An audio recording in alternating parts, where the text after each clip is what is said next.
You heard Grady mentioning Alex Soros and his many White House visits. Well, just this week, his father announced he and his son will now, do their bidding because he's going to handle all of the control and all of that charitable money. His son will. A political empire, 37 years old, and he's very active in social media. So that's really interesting, too. Alex has promised to be even more political than his father, which has some critics wondering if that's even possible. The younger Soros' social media is filled with photographs showing him with high-profile liberals like former Speaker of the House Nancy Pelosi, Democratic leaders in the House and Senate, the president and vice president. Oh, he hobnobs all right. I spoke with business icon and Shark Tank co-host Kevin O'Leary about the power and the influence of George Soros, and now his son, when he comes in to pushing their progressive agenda across America, what that will look like. Watch.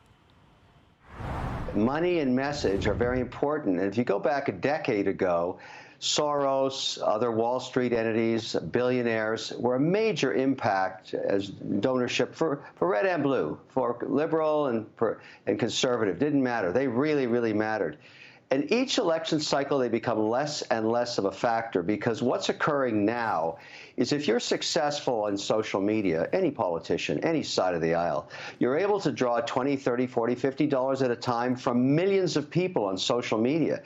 So the power of a Soros, while 40 million may sound like a lot of money, it's actually nothing in the context of what it takes to drive a successful bid for the White House for any senatorial, gubernatorial race. And so you're going to see in this cycle, this will be the hardest for Soros to have an impact in than ever before, and less next time, and even less after that. And that goes for anybody, any billionaire donor anywhere. Yes, they matter, but not so much.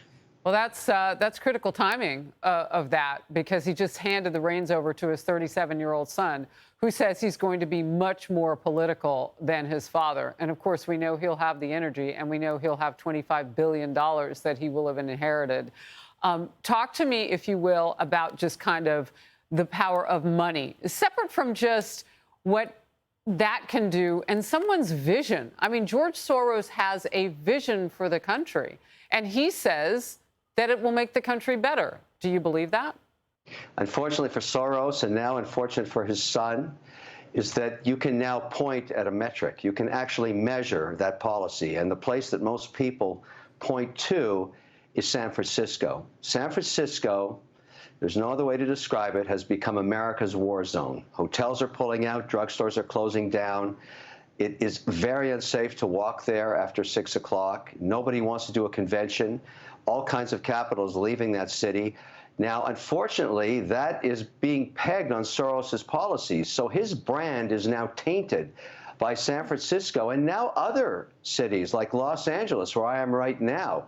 You don't walk around here at night wearing any jewelry, even Beverly Hills. Everybody knows that. So obviously, defunding the police may not be the best strategy for a new focus on crime and safety and all kinds of issues around security that are going to become major in this election. This will be a top 3 policy mandate. And I think that's why it's going to be very tough for Soros to keep raising that flag, no matter how much money he pumps into it. You know what's fascinating, too, about what you're saying? That one man could help. He didn't do it by himself. His money did. One man could get involved, and now America, particularly our most beautiful, many of them Democrat-led cities, are crumbling in areas. I mean, San Francisco, Chicago, crime off the hook in terms of just the things that we can measure. But there's a randomness to our society now, Kevin. I mean, what a penalty to pay for one man's vision. Well, these pendulums swing. In the last election... And it's not like he's even an office holder. We didn't elect him. But money is message. And if you have money, you can drive message. And so it's great that you can do that. And obviously, you want to find people that are willing to be on your side of the fence on your policies and your mandates. But Soros's $40 million, and I said it earlier, it's really nothing in the context of how many billions are going to be spent. And so if Alex, his son, wants to wrap it up, that's great. but I think the brand has been tainted by what's happened in the cities you just listed. These are bad places now, and people are blaming these policies of defunding the police. Even talk to New York. I mean, it's the same story there. And now this has become, because it's an election issue, I'm sorry, people are going to have to deal with it, and actually, it's going to become a debate. And that's a good thing in America. We need to debate this stuff. Well, he's in his 90s, and he just gave it to a 37-year-old, so he might be looking for some new stuff. In the meantime, we appreciate you taking the time. Kevin, great to see you. Thank you. Hey everyone, I'm Emily Campagno. Catch me and my co-hosts Harris Faulkner and Kaylee McEnany on Outnumbered every weekday at 12 p.m. Eastern, or set your DVR. Also, don't forget to subscribe to the Fox News YouTube page for daily highlights.